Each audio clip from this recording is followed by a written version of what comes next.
की बात छीन ली। मेरा भरत राजा होगा, इससे बड़े आनंद की बात क्या हो। पिताश्री को इसमें दुखी नहीं होना चाहिए। बेटा, दूसरी बात भी हमने मांगी है, और वो यह है कि तू 14 वर्ष तक वनवास को चाहिए। राम ने कहा, बस इतनी सी बात। धन्य जन्म जगती तरलतासु,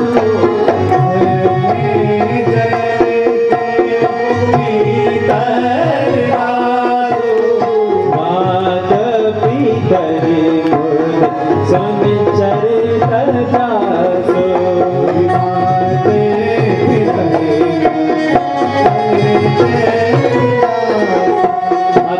जिसके चरित्र को सुनकर के प्रसन्न हो जाए, मां इस संसार में वही धन्य धन्य है। अन्यथा जिसके चरित्र को, जिसके क्रियाओं के द्वारा माता पिता को प्रसन्नता न हो, उस बेटे को तो नरक भी न मिले। और मां, मुझे आज हम सबकी सेवा करने के लिए वनवास जाने का अवसर मिल रहा है। वो कितना श्रेष्ठ है कि मैं तपस्वियों के बीच में रहूंगा, मुनियों, योगियों, ऋषियों का मुझे दर्शन होगा। इससे श्रेष्ठ और मुझे क्या चाहिए।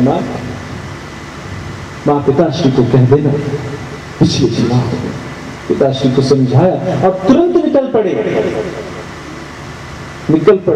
एक और मां,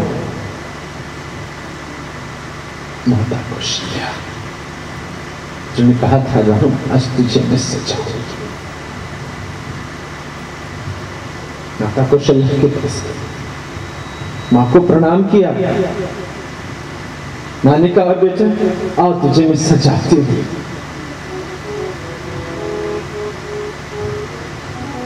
भगवान राम कह रहे, मां मेरा अब सजावट कुछ और होगा। पिता दिन मोहि कानन लाजो,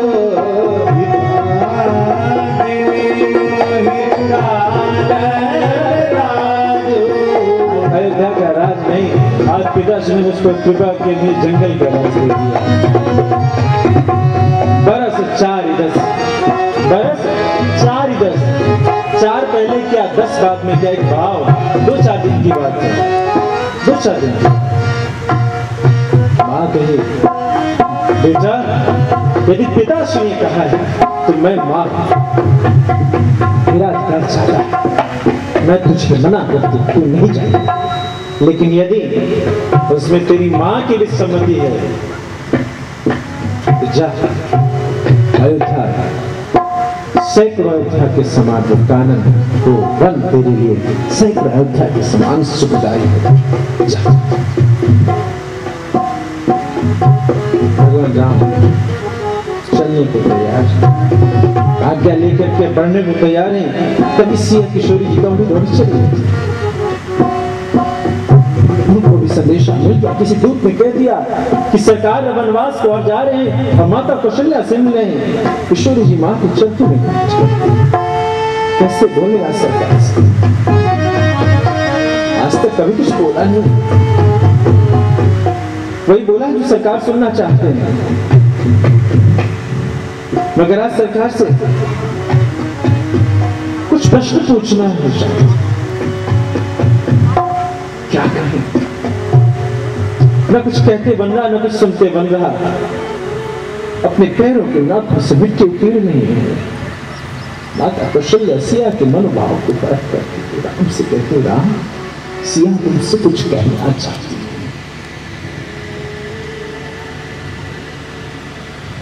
भगवान राम सिया से कहते हैं, सिया आज तो मैं सच कहता हूं, मैंने तुमसे विवाह अपने माता पिता की सेवा के लिए किया था और आज वो सुअवसर प्राप्त हुआ है। मैं जा रहा हूं वन में, तुम माता पिता की सेवा करना, सास ससुर पद पूजा, इससे बड़ा श्रेष्ठ कर्म किसी गृहिणी के लिए नहीं होता। और इससे मुझे सुख मिलेगी।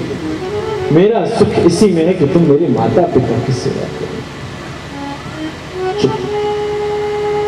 और सुनो सिया, जानते हैं सरकार कि यह चुप है, इसने कुछ बोला नहीं, इसके और कुछ बातें अभी स्वीकृति नहीं दी सिया ने।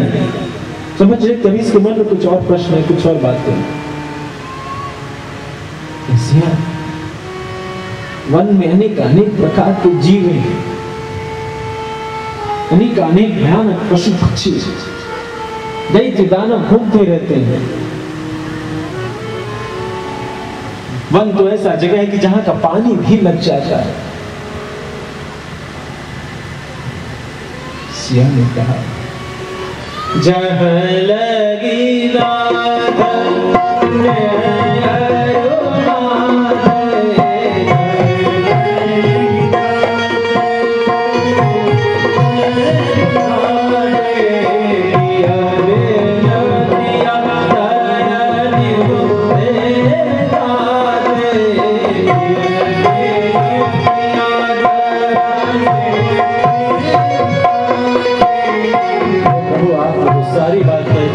कह दिया कि मैं यहाँ रहूंगी, सब लोग रहेंगे, रिश्तेदार नातेदार सब रहेंगे, सास ससुर सब रहेंगे। लेकिन प्रभु आज मैं आपको एक बात कहता, ये जितने रिश्ते नाते हैं, मेरे दृष्टिकोण की बात, ये जितने रिश्ते नाते हैं, यदि पति ना हो ना तो सूर्य से भी ज्यादा तपिश देते। जेठ की दोपहरिया के जो सूर्य जितनी तपिश दे देते, उससे भी ज्यादा पीड़ा ये रिश्ते नाते देते। आपने कहा रिश्ते नाते इतने नातेदार रिश्तेदार इन सबके भरोसे में आ रह जाओ, सब मुझे पीड़ा देंगे। और आप चिंता न करो, उस वन में कोई भी पीड़ा आएगी, कोई भी आपद आएगी, मैं आपके मुखमंडल पर देख देख कर सरकार ने कहा तुम नहीं जानती हो, वहां मैं भी कुछ नहीं कर पाऊंगा। जब वृक्ष पर फल होंगे तभी तो मैं तुझे फल दे पाऊंगा। जब कहीं जड़ों में कंद मूल दिखाई देगा तभी तो तुम्हें मैं कंद मूल कुछ दे पाऊंगा कि तुम खा सको। कहीं सरोवर, कहीं नदियां निर्जल कुछ दिखेगा तभी तो मैं तुझे पानी पिला पाऊंगा। न दिखेगा तो कैसे पिलाऊंगा? ये सुलभ नहीं है वन में। अनेक अनेक प्रकार से सरकार सुनी। सिया कहते हैं, फिर करुणा बात बचाओ। आपने बाल्यकाल में गुरुवर से रामायण पढ़ा था। वह कौन सी ऐसी रामायण है जिसमें सिया अयोध्या का राज सुख भोग रही थी और राम वनवास को चल। प्रभु आपने तो कहा कि यह वन मेरे लिए पीड़ादायक होगा। हे प्रभु यह तो बता दो कि आप कितने कठोर हो। मैं तो कोमल हूं, मगर आप कितने कठोर हो यह भी तो मुझे बता दो।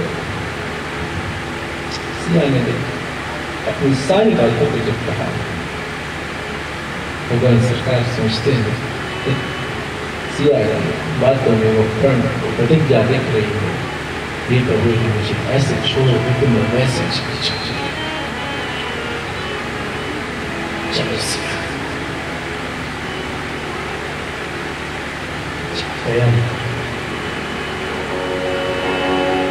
आगे निकलते हैं द्वार पर निकले। देखा क्या लक्ष्मण भैया खड़े।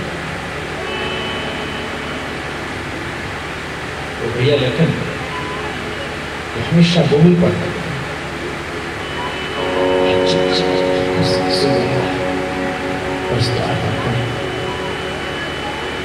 भैया राम ने कुछ लखन मैं जा रहा हूं वन में, भरत भी नहीं है और पिताश्री की स्थिति बड़ी गंभीर है।